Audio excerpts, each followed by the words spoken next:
What makes someone stay in a relationship that is slowly hurting them? Why do warning signs often seem obvious only after tragedy strikes? And why do families sometimes spend years searching for answers that were hidden in plain sight? This is the story of Amanda Dean. But more importantly, this is a story about control, about fear, about trust, and about the warning signs that many people missed until it was too late. Amanda Dean was 36 years old. She was a mother of 4. To the people who loved her, she was energetic, outgoing, and impossible to forget. Her family remembers her as someone who brought life into every room she entered. She loved making people laugh. She loved spending time with her children. She was always doing something, always helping, always talking, always planning what came next. When people describe Amanda, they rarely begin with her struggles. They begin with her smile. And from a psychological perspective, that detail matters, because true crime stories often become focused on the crime itself. The victim becomes a case, a headline, a statistic. But Amanda was none of those things. She was a daughter, a sister, a mother, a friend, and for years, her family believed she was still alive somewhere. To understand what happened to Amanda, we first need to understand the emotional environment she was living in before she disappeared. Amanda had been involved in a relationship with a man named Frederick Rhea. And by all accounts, the relationship was complicated. Like many unhealthy relationships, it moved in cycles. The couple separated, then reunited, separated again, then returned to one another. This pattern is important because damaging relationships rarely collapse overnight. Instead, they pull people back in little by little. A person leaves, hope returns, promises are made, things seem better. Then the same problems appear again. The cycle repeats. From the outside, people often ask a simple question: why didn't she just leave? But human behavior is rarely simple. People stay for many reasons: love, fear, hope, financial dependence, emotional attachment, or the belief that tomorrow will somehow be different from today. And that belief can be incredibly powerful, especially when someone has invested years of their life into a relationship. When Amanda disappeared in July of 2017, investigators and family members would eventually begin looking much more closely at her relationship with Rhea. But in the beginning, nobody understood how important that relationship would become. Amanda was living on property owned by Rhea's family in Collins, Ohio. The area was small, rural, quiet, the kind of place where people tend to know one another, the kind of place where disappearances are unusual. Amanda lived in a small cabin near the main house. It was isolated, basic, separated from many of the support systems people normally rely on. Now, isolation by itself is not evidence of danger, but psychologists often pay attention when a person's world becomes smaller. Because the smaller someone's world becomes, the fewer people are able to notice when something is wrong. And that can become important later. In July of 2017, Amanda suddenly vanished. For her family, the first reaction was confusion. The situation simply did not make sense. When people know someone deeply, They develop expectations about that person's behavior. Amanda regularly communicated with her loved ones.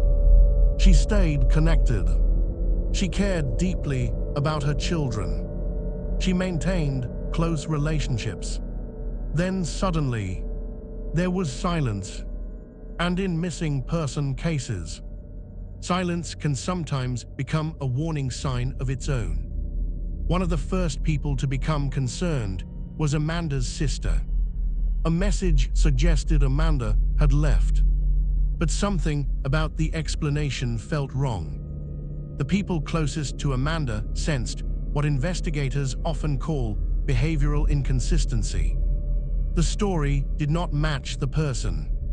Amanda leaving without contact did not fit the Amanda they knew. That instinct stayed with the family, year after year. Sometimes families cannot explain exactly why something feels wrong. They simply know, and often that knowledge comes from years of observing someone's habits, their emotions, their routines, their patterns. When Amanda's family reported her missing, they expected answers. They expected an investigation. They expected clarity.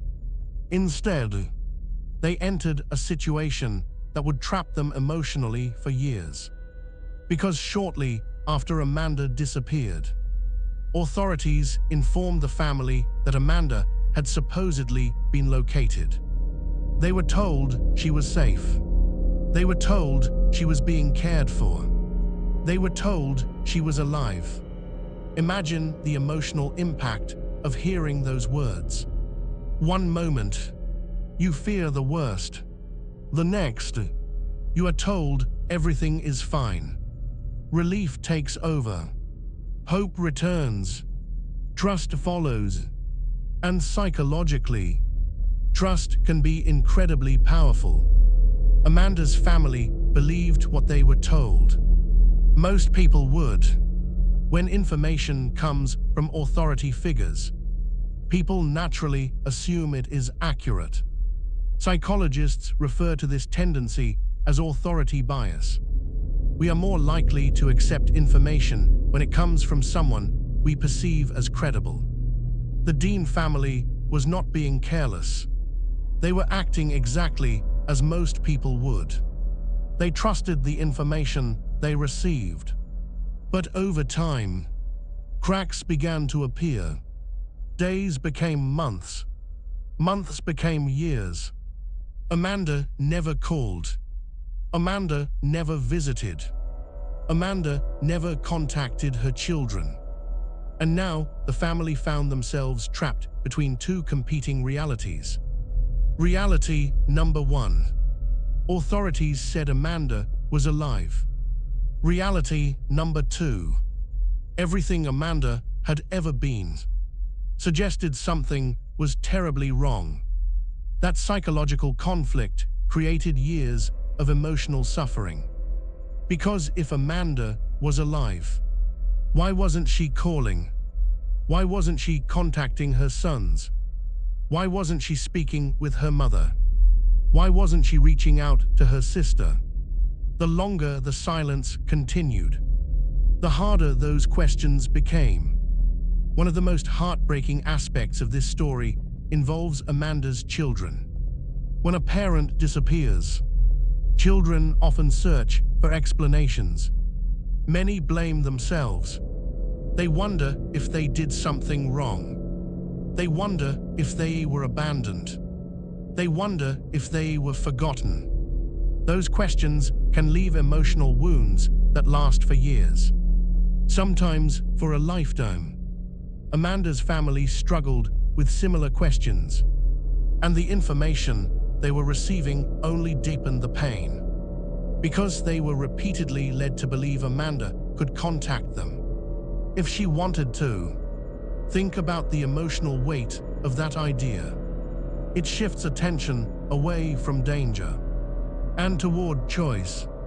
For family members, that can feel deeply personal. Years passed, still no Amanda. Still no proof. Still no answers. Eventually, the family began pushing harder. They requested evidence. They searched independently. They contacted organizations. They hired a private investigator. From a psychological perspective, this behavior reflects something known as unresolved grief. Normally, grief follows a painful process. There is loss, there is mourning, and eventually, there is acceptance. But Amanda's family never received certainty. Without certainty, the grieving process freezes. The mind remains caught between hope and fear. Maybe she will come home. Maybe she won't. That emotional limbo can continue for years. And in Amanda's case, it did. As attention slowly returned to Amanda's disappearance, another pattern began to emerge. A pattern connected to her relationship with Frederick Rear. Witnesses and family members described troubling behavior. There were allegations of domestic violence, reports of controlling behavior, accounts suggesting Amanda sometimes struggled to communicate freely. And from a behavioral standpoint, these details matter because abusive relationships rarely begin with extreme violence. They often begin with control. Control over communication. Control over movement. Control over decisions. Control over who someone can speak with. Over time, control can become isolation. And isolation can make leaving feel impossible. Amanda's sister described situations where Amanda reportedly waited until Rhea was asleep before reaching out to people. At first glance, that detail may seem small, but psychologically, it may reveal something significant. When someone feels they must hide ordinary communication, fear may already be influencing their behavior. Fear changes decision-making. Fear changes priorities. Fear changes what people believe is possible. And once fear becomes normal, unhealthy situations can begin to feel unavoidable. Looking back, investigators would eventually see a relationship filled with warning signs. But at the time, many of those signs appeared disconnected. A concerning message, a troubling argument, a report of violence, a period of silence. Individually, each event might not seem alarming enough, but together, they begin forming a pattern. And in behavioral analysis, patterns often matter more than individual events, because patterns reveal what isolated moments cannot. The question was no longer simply about a missing person. The question became much larger. What was really happening inside Amanda's relationship? And why did so many warning signs go unnoticed for so long? As investigators begin taking a fresh look at Amanda's case years later, they are about to uncover information that changes everything. Information that forces them to reevaluate not only Amanda's disappearance, but the entire story surrounding it. And once those pieces begin coming together, a disturbing behavioral pattern becomes impossible to ignore. As investigators reopened Amanda Dean's case, something important began to change. The story stopped being only about a missing person. It became a story about behavior, about patterns, about warning signs, and about what can happen when those warning signs are ignored. For nearly 6 years, Amanda's family had lived in uncertainty, caught between hope and fear, never fully able to move forward, never fully able to let go. when new investigators took over the case. They approached it differently. Instead of beginning with assumptions, they began with questions. Who was Amanda before she disappeared? What was happening inside her daily life? Who influenced her decisions? Who held power within her relationships? And which relationships carried the greatest risk? Behavioral investigators often begin here, because understanding a person's environment can reveal things that physical evidence alone cannot. As interviews continued, a troubling picture slowly emerged. Witnesses described a relationship marked by conflict, control, fear, and instability. Reports suggested Amanda had experienced domestic violence. Family members described a cycle that many abuse victims know all too well. Leave, return, hope, disappointment, repeat. From the outside, this pattern can be difficult to understand, but psychologically, it is remarkably common. Abusive relationships often operate through emotional conditioning. After conflict comes reassurance. After fear comes affection. After pain comes hope. The victim begins believing things may finally improve. Then the cycle begins again. And over time, that cycle can become incredibly difficult to escape. As investigators examined Amanda's history, they discovered reports suggesting she had attempted to leave before, yet she always returned. That detail immediately drew attention, because research consistently shows that separation periods can become some of the most dangerous moments within abusive relationships. Control begins slipping away. Power begins shifting. The abuser senses loss, and emotional reactions can become increasingly unpredictable. This alone does not prove what happened, but it represents a significant warning sign, one investigators could no longer ignore. Then the investigation reached a turning point. A thorough search was conducted on the property where Amanda had lived. Years had already passed. Physical evidence would be difficult to recover, but investigators were searching for something more than evidence.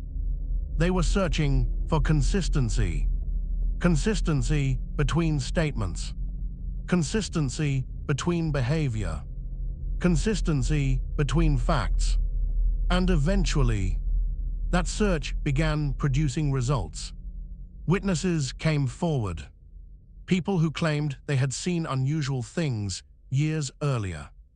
People whose stories suddenly carried new importance. One witness reported seeing what appeared to be blood inside the cabin. Another described unusual cleanup activity. Others spoke about suspicious fires and possible attempts to destroy evidence. Individually, each account may have seemed limited, but behavioral investigations rarely depend on one fact alone. They depend on accumulation. One observation becomes 2. 2 becomes 5. 5 becomes 10, until a pattern emerges. And once investigators recognized that pattern, their focus increasingly turned toward Frederick Rhea. This is where another important psychological factor appears. People often become comfortable when they believe scrutiny has disappeared. For years, Amanda's case received little attention. There was no constant pressure, no active investigation, no immediate consequences. And psychologically, that can create a dangerous sense of confidence, a belief that accountability will never arrive. Sometimes that confidence leads people to take risks. Sometimes it influences how they speak, how they behave, How they respond when questioned. Several individuals connected to the case later described Ria as someone who appeared convinced he would never be caught. Whether that perception was accurate or not, investigators paid close attention to it. Because behavior often reveals confidence long before evidence reveals truth. While investigators moved closer to answers, Amanda's family faced an entirely different emotional journey. For years, they had fought simply to be heard. Now people were finally listening. That brought hope, but it also brought fear. Because every new discovery moved them closer to an answer they had spent years dreading. This is one of the most painful realities of unresolved cases. Families want the truth, but they also fear what that truth might be. Hope and dread often exist together. Amanda's family had spent years imagining possibilities. Maybe she would return. Maybe she was alive somewhere. Maybe there was another explanation. Now investigators were uncovering evidence pointing in a much darker direction. Eventually, that evidence led to an arrest. When Frederick Ria was taken into custody, many family members described the moment as surreal. Not joyful, not celebratory. Relief existed, but so did grief. Because an arrest often confirms what families have been trying not to believe. Psychologically, arrests create a unique emotional conflict. The search is ending, but the reality of the loss becomes undeniable. For Amanda's children, that reality carried enormous weight. Years had already been taken from them. Birthdays missed. School milestones missed. Graduations missed. Memories lost forever. Violent crime rarely harms only one person. Its effects spread outward, through children, parents, siblings, friends, entire communities. And Amanda's case became a painful example of that ripple effect. Then came another major development. Facing overwhelming evidence, Ria eventually admitted key details about what had happened. For Amanda's family, the confession brought mixed emotions. There was validation. Years of doubt were finally over. Questions that had haunted them for nearly 6 years were finally answered.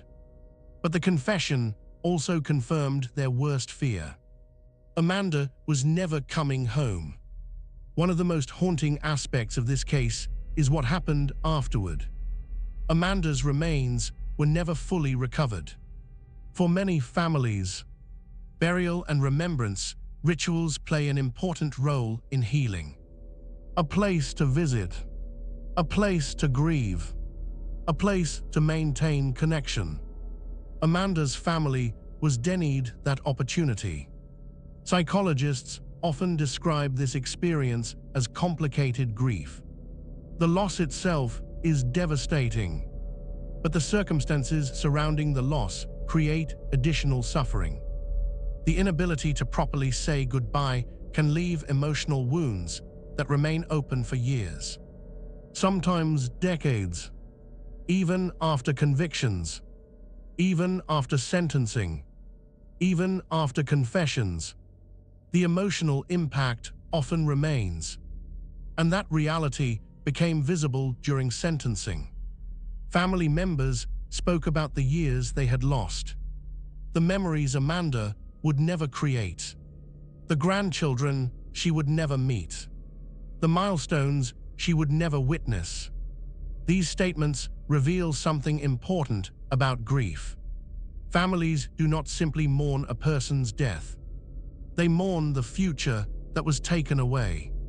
Every conversation that will never happen. Every holiday that will never be shared.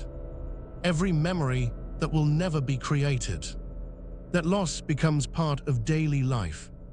As for Frederick Rear, many family members believed his courtroom behavior showed little genuine remorse. It is impossible to know another person's thoughts with certainty, but perception matters, and many family members walked away believing they had witnessed indifference rather than regret. Whether that perception was correct or not, it shaped their emotional response.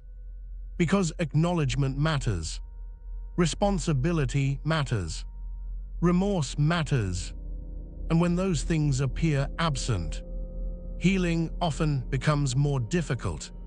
Looking back, Amanda Dean's case teaches several important lessons. The first involves domestic violence. Warning signs rarely appear all at once. They emerge gradually. Control over communication, isolation from support systems, fear, escalating conflict, increasing aggression. Individually, these behaviors may appear manageable. Together, they can signal serious danger. The second lesson involves trust. Amanda's family trusted the information they were given, and that trust delayed critical questions. The result was years of uncertainty, years of emotional pain. The third lesson may be the most important. Persistence matters. Amanda's family refused to stop asking questions. They refused to stop searching. They refused to allow Amanda's name to disappear. Without that persistence, this case may never have reached a resolution. Today, Amanda Dean is remembered for far more than the circumstances of her death. She is remembered for her life, for her energy, for her love for her children, for the happiness she brought into the lives of those around her. And although the criminal case has reached its conclusion, her family's mission continues. They continue speaking about domestic violence. They continue raising awareness. And they continue advocating for change. Perhaps the most important question is not why Amanda's family kept searching. That answer is simple. They loved her. The more important question is this: how many warning signs do we overlook because we believe there will always be more time?